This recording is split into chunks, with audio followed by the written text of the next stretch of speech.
Eu vou começar aqui. Foi.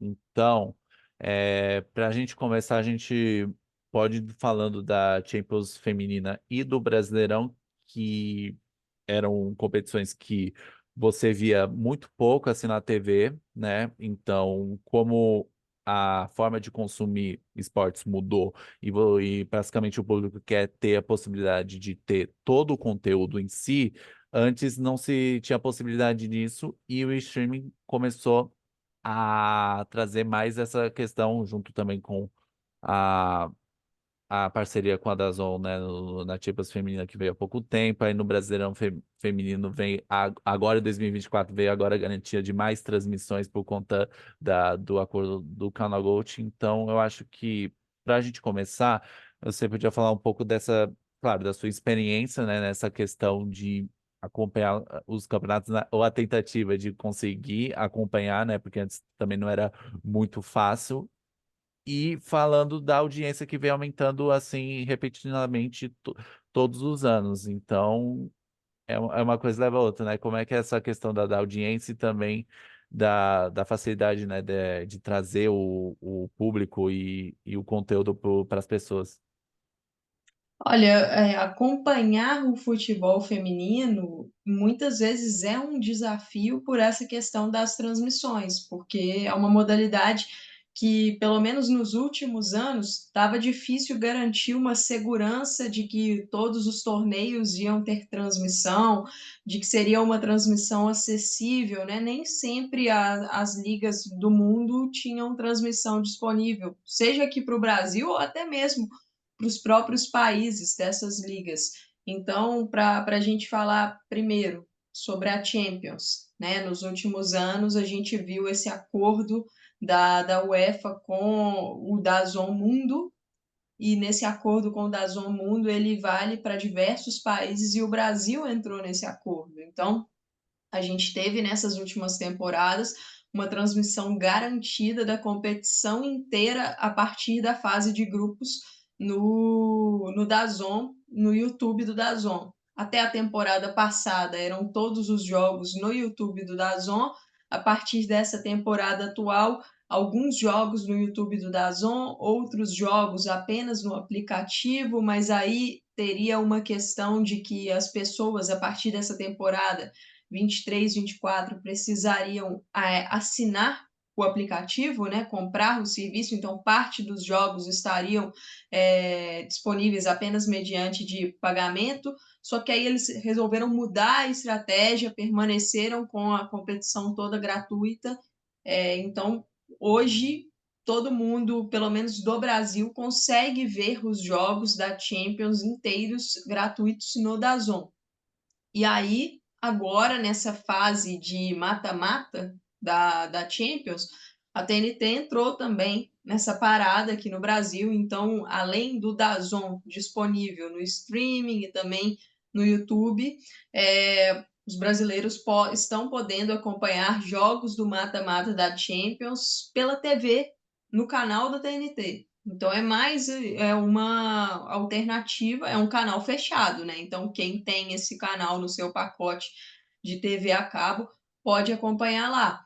E especificamente sobre a Champions, eu acho que essa publicidade maior e facilidade de encontrar as transmissões no YouTube que o DAZN promoveu, acho que isso trouxe aí uma fidelização maior dos fãs na competição, porque você facilitou a forma de acesso a esses jogos, então aumentou a audiência, os números que a gente viu, né, principalmente da temporada passada, de audiência dos jogos no DAZN, eram números muito positivos, números crescentes, se formos considerar as temporadas anteriores. Então, acho que foi um sucesso total. E aí, puxando aqui para o Brasil, acho que aqui no Brasil é uma situação mais complicada do nosso Brasileirão, porque antigamente a gente tinha as transmissões na Band de apenas um jogo por rodada. E os outros jogos ficavam ali a cargo da CBF TV ou do Maicujo, que era também uma forma de streaming, né, para assistir. E aí acabou que esse Maicujo, que acabou virando depois Eleven, acabou. A CBF TV também parou de transmitir a competição. Então, garantido mesmo ficou somente o jogo da Band.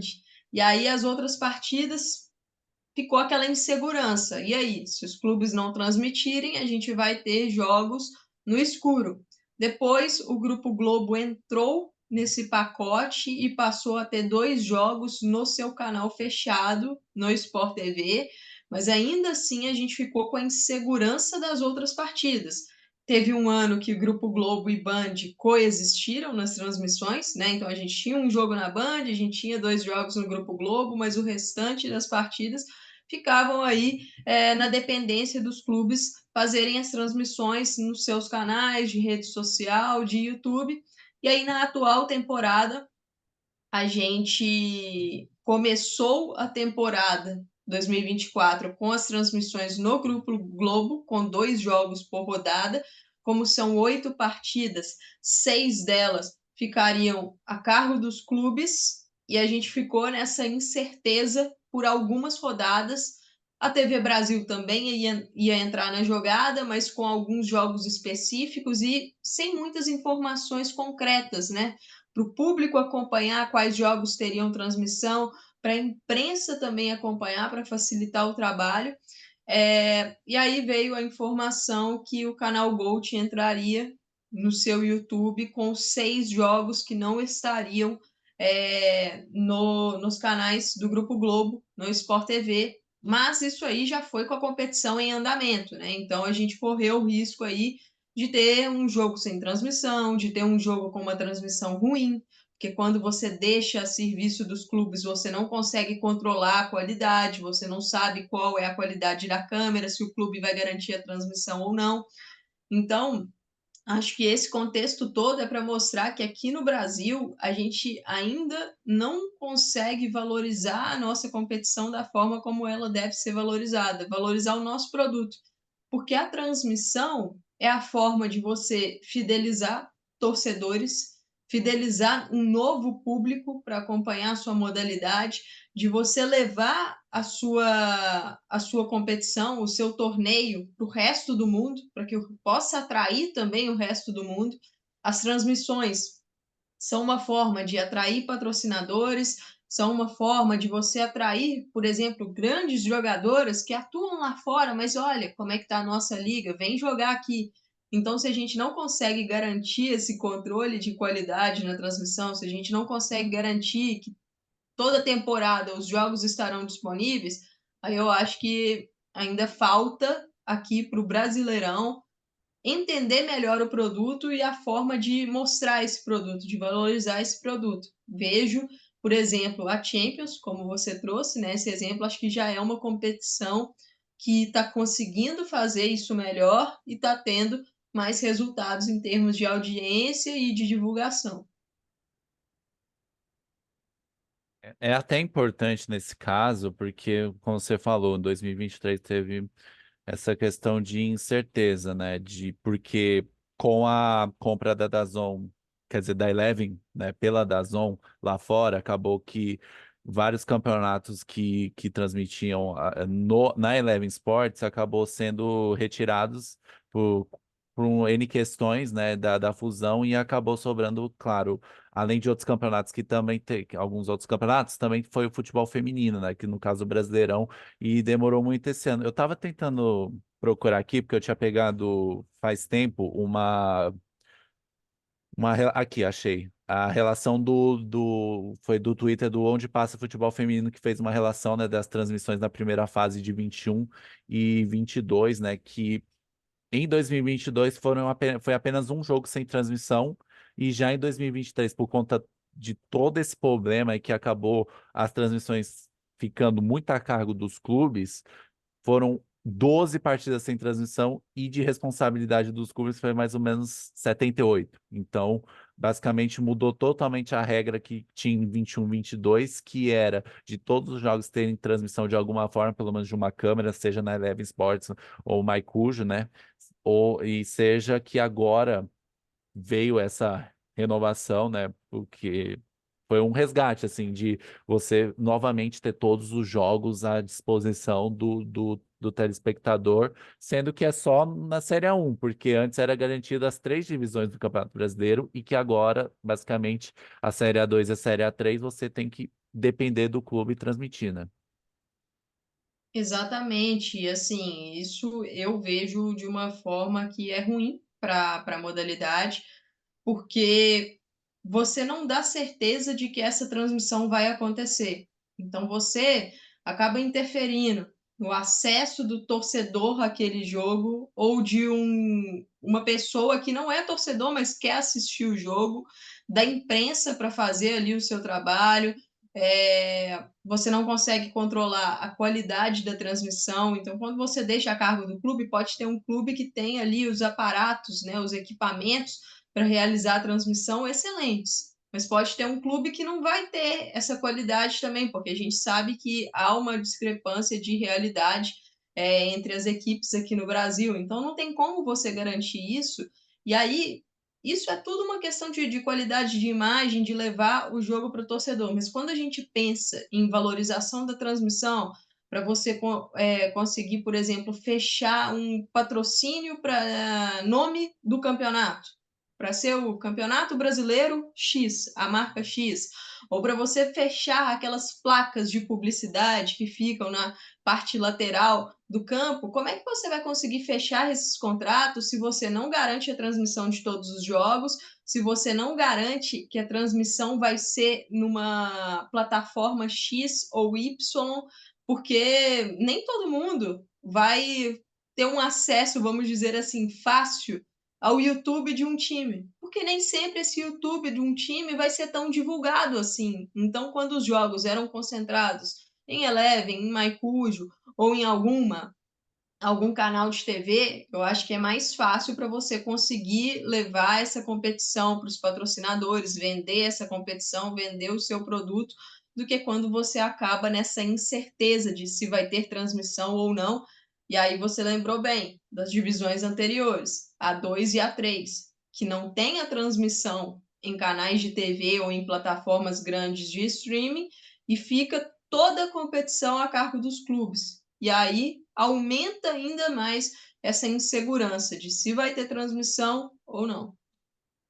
É, e até um ponto de se analisar que isso tem total razão, né? Em que, de fato, é mais fácil você achar uma transmissão ou em um canal de televisão barra canal de televisão no YouTube e também o próprio canal da competição, ao invés de você achar num clube que está transmitindo um jogo, porque basicamente vai. Eu ia falar da Série D, porque na Série D é a mesma questão, na Série D do Campeonato Brasileiro, que são mais de 80 clubes. Basicamente, é muito improvável você achar uma transmissão de um clube, porque são várias equipes transmitindo a mesma coisa, só para pegar uma outra questão. E a gente pode agora, assim, que com isso de o interesse vem aumentando a cada ano, de ter várias competições para se ver agora, pelo menos na televisão, agora também tem pelo menos criação de novas competições. Então, você vê um projeto de Liga Europa Feminina que também veio à tona pela UEFA. Agora vai ter em 2026 o Mundial de Clubes Feminino. Então, como é que é essa questão de ter mudado totalmente a visão de negócio para o futebol feminino? Porque você viu que antes era muito complicado de você acessar os conteúdos e também não era valorizado o próprio esporte futebol feminino. Então, como isso se virou, né? A questão, claro, da Copa do Mundo Feminina e que agora estamos vendo várias competições sendo criadas para aumentar a visibilidade, aumentar o interesse no próprio futebol feminino em si. Eu acho que isso faz parte do crescimento da modalidade e faz parte de você entender o produto que você tem em mãos. É, por exemplo, você tem aqui no Brasil o Corinthians. Eu acho que o Corinthians é o melhor exemplo para a gente mostrar de um time que entende o produto do futebol feminino, que conseguiu valorizar esse produto a ponto da sua torcida encher os estádios, da sua torcida ser bastante ativa com a modalidade, e isso veio dos anos anteriores. Lógico, você vencer títulos, você ter essas conquistas é importante, mas você fazer essa aproximação com o torcedor, ela é fundamental para que você tenha essa fidelização.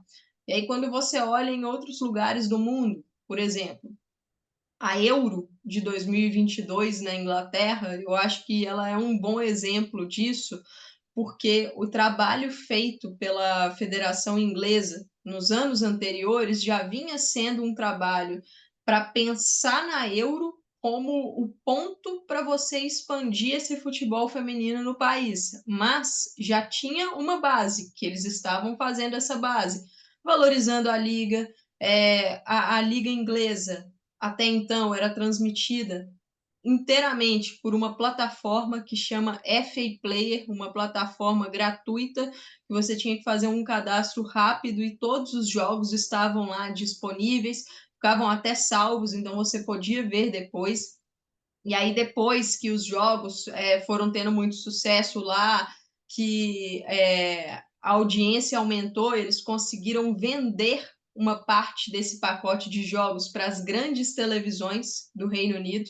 Então, além de algumas partidas permanecerem disponíveis nesse aplicativo, no FA Play, os jogos passaram a ser transmitidos por canais como o BBC, por Sky Sports, então canais muito grandes que estavam pagando para ter a competição. Mas por que eles estavam pagando? Porque eles viram que tinha como eles conseguirem retorno ali.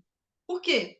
Porque a galera foi na Euro e tornou um sucesso a competição, estádios lotados, o pessoal passou a acompanhar mais. Os clubes também tiveram esse impacto nos seus públicos durante a temporada, os estádios ficaram mais cheios. Nessa temporada atual que a gente está, 23, 24, o Arsenal, por exemplo, passou a mandar mais jogos no seu estádio principal, que é o Emirates Stadium, com a sua torcida lotando vários deles. Então, quando você consegue essa fidelização, quando você consegue que o público esteja lá, você passa a ter um patrocínio maior, porque mais marcas vão querer expor ali seu nome, ligar o seu nome a essa competição. Você consegue atrair grandes jogadoras, porque toda jogadora quer jogar para uma grande torcida, toda jogadora quer jogar num grande clube. Você consegue atrair o interesse de mais TVs que passam a olhar e falar: olha, tá dando lucro esse campeonato aqui, eu também quero transmitir na minha plataforma. Então, acho que é a forma que você cuida do produto. Aí, um outro exemplo, para a gente fugir de Brasil e Europa: a NWSL nos Estados Unidos. O futebol feminino é muito tradicional nos Estados Unidos. A liga local teve um pouco bagunçada por muitos anos, mas nesses últimos anos é uma liga que se estruturou, que tem conseguido atrair grandes jogadoras, e essa atração de grandes jogadoras passa pela valorização do produto, passa pela criação de novos times e também por muito dinheiro que está sendo injetado na liga, porque são equipes que têm bons estádios, que levam um grande público. A presença do público nos estádios da NWSL cresceu muito nesses últimos anos. A gente tem vários estádios ali que conseguem levar pessoas próximo da sua lotação todo final de semana. E isso atrai grandes nomes, atrai grandes jogadoras, a liga passa a conseguir ter mais patrocínio, como eu falei, e aí paga também melhor as jogadoras, né? Paga melhor as atletas. Então, acho que dá para ter uma noção de que, se você souber trabalhar bem esse produto, é um produto que vai te trazer retorno, porque o pessoal que quer acompanhar o futebol feminino é um pessoal muito engajado, é uma audiência muito fiel e que também tem conseguido atrair novas pessoas para acompanhar a modalidade, né? Não é que é só aquela audiência fixa, a audiência está aumentando, especialmente nessas localidades que estão conseguindo extrair o máximo desse produto. E você vê também que a própria Liga Americana cresceu muito na sua última licitação, que começou agora esse ano, né, que teve até influência da ESPN voltar a transmitir o campeonato aqui no Brasil por conta dessa questão, né, de cada vez mais os direitos são globalizados e são esquematizados assim para você não só pegar localmente onde você precisa, você pegar abrangentemente, né? Então, por isso que acabou voltando, né? A Liga de Futebol Americano dos Estados Unidos estar aqui no Brasil, não só, claro, na ESPN, porque também foi renovado com o Canal Gold, né? E é essa questão que vai se pairar nos últimos anos, que vai ser o quanto que o futebol feminino pode crescer em questão financeira, porque isso é muito claro, né, que cada vez mais a audiência vem aumentando, né, você vê nos estádios, você vê propriamente nos resultados televisivos, mas aí agora é olhar para essas licitações próximas até a Liga de Futebol inglesa, tá olhando para isso, né, para ver como é que na próxima licitação vai conseguir crescer ainda mais a sua renda, né, que vem com os direitos de TV. Então, é um ponto muito necessário para se ver por conta disso, né? Porque além de você crescer propriamente em visibilidade, vai crescer como um todo, porque a gente viu com o próprio futebol masculino que a receita de direito de televisão é muito importante para você poder ampliar e distribuir melhor a renda entre os clubes e na própria competição em si, né? Só para você ter uma noção, da NWSL que você citou, esse novo acordo de transmissão, que começa a valer a partir desse ano de 2024, é um acordo global para eles, mas com essa definição dos canais de transmissão para os Estados Unidos.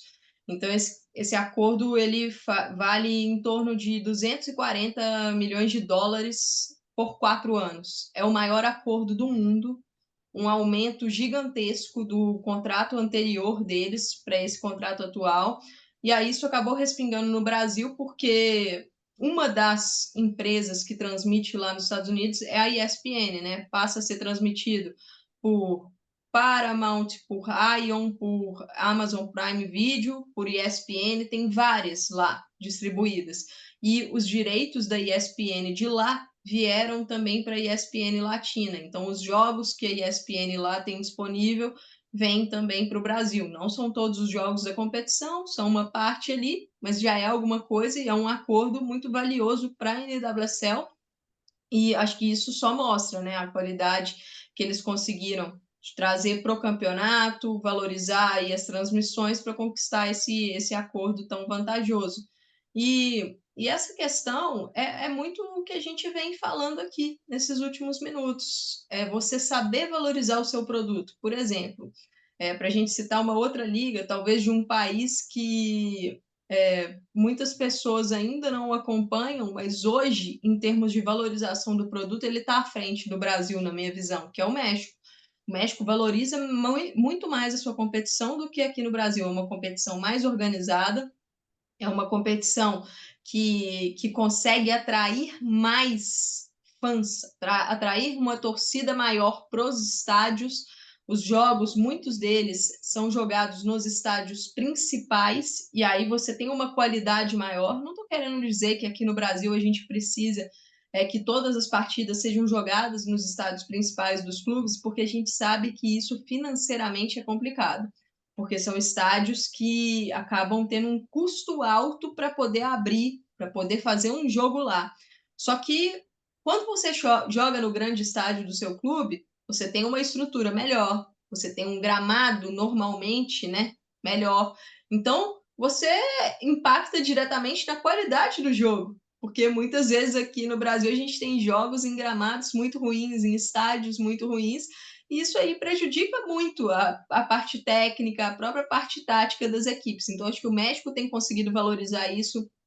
As grandes finais lá no México, os grandes campeonatos lá no México, eles são assim um espetáculo gigantesco de TV.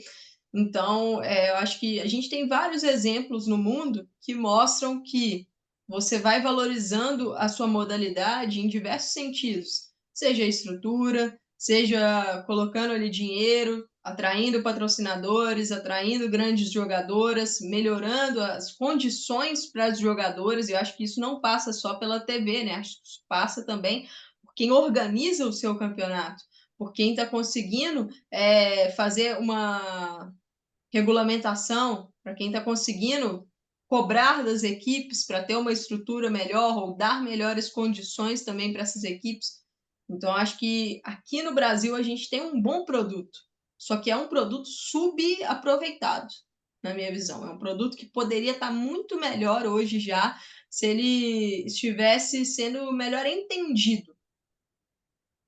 E até um ponto, eu vou ser mais sucinto agora, que eu até estava pensando assim que, o Japão foi campeão do mundo sem uma liga pré-estabelecida, que basicamente foi há uns 4, 5 anos que foi criado a W League e que de alguma forma tem alguns jogos transmitidos, já teve jogos transmitidos no YouTube e tal, também tem a Liga Australiana, mas aqui, para a gente encerrar, para chegar a um ponto final, é claro que eu detalhei um pouco de algumas coisas na Ásia, né, que até poderia ser falado e tal, mas como é o tempo um pouco curto, então, de qualquer forma, a gente vai ficar mais nessa toada, né? Então, para a gente encerrar, você vê como a CBF poderia lidar melhor com o produto brasileiro. A gente poderia ver que hoje, como o Brasileirão Feminino basicamente é um dos produtos subvalorizados pela entidade, porque não é só no masculino, no feminino, é em todas as áreas que está ligado ao futebol, que de alguma maneira a gente percebe que o produto poderia ser muito melhor cuidado. Então, para o futebol brasileiro, assim, feminino crescer, né? Porque basicamente o internacional a gente vê que é mais ou menos nesse caminho, nessa toada que a gente vê e vai continuar muito grande. Mas em que formas o Brasil pode encaixar para poder, pelo menos, chegar próximo dos grandes países que já cuidam melhor do futebol feminino? Olha, o futebol feminino, ele é recente, vamos dizer assim, no mundo. Então não tem como a gente cobrar uma evolução do futebol feminino na mesma proporção do masculino. Então, aos poucos, as mudanças vão acontecendo, aos poucos você vai conseguindo melhorar as condições. Mas aí, olhando para o nosso campeonato, é um campeonato que precisa ser melhor organizado. O calendário precisa ser definido com mais antecedência para que as equipes possam se planejar melhor, a tabela ser definida com mais antecedência. A gente precisa ter uma garantia maior de qualidade de treinamentos, de campos. Então, acho que precisa existir uma fiscalização um pouco maior para ver se os clubes estão conseguindo atingir essa qualidade, porque você tendo ali uma boa estrutura de treinamento, um bom local para acontecer o jogo, você está valorizando o seu produto, porque o jogo tende a ser melhor em um campo melhor, em um estádio melhor, não necessariamente um grande estádio, mas garantir um campo melhor para que as jogadoras possam jogar o futebol. Acho que precisa ser um produto melhor mostrado. Quando esse produto é melhor mostrado, e aí entra a parte de transmissão, entra a parte da fidelização da torcida, entra a parte de patrocínio. Você consegue garantir uma renda maior para que você possa injetar na própria competição, para que você possa dar como premiação para os clubes, para que você possa também injetar nos clubes para melhorar essas condições, olhar para as federações estaduais, né? Eu acho que a gente acaba falando só de Brasileirão, mas os campeonatos estaduais aqui no Brasil, eles precisam crescer muito mais. A gente tem o Paulista como um exemplo, mas as outras federações, elas precisam ser mais atuantes, elas precisam oferecer uma condição melhor para os seus clubes, porque não adianta nada a gente querer uma evolução do país, sendo que você tem ali os clubes paulistas e não está olhando para os outros, né? Então, acho que tudo isso passa por federações e pela Confederação Brasileira de Futebol, dar um suporte maior, ter uma organização maior, planejar melhor a competição, porque só assim, quando você planeja melhor a competição, você consegue melhores acordos de transmissões, um patrocínio melhor. Chu, assim, eu não tenho muita experiência nessa área para falar a receita do bolo aqui, para falar o que deve ser feito e o que não deve ser feito. mas quando você começa a ver casos de sucesso por diferentes locais do mundo, em diferentes competições, você percebe que o nosso campeonato aqui, ele precisa ser melhor mostrado, melhor valorizado, para aí sim você começar a ter retornos de outras formas e crescer.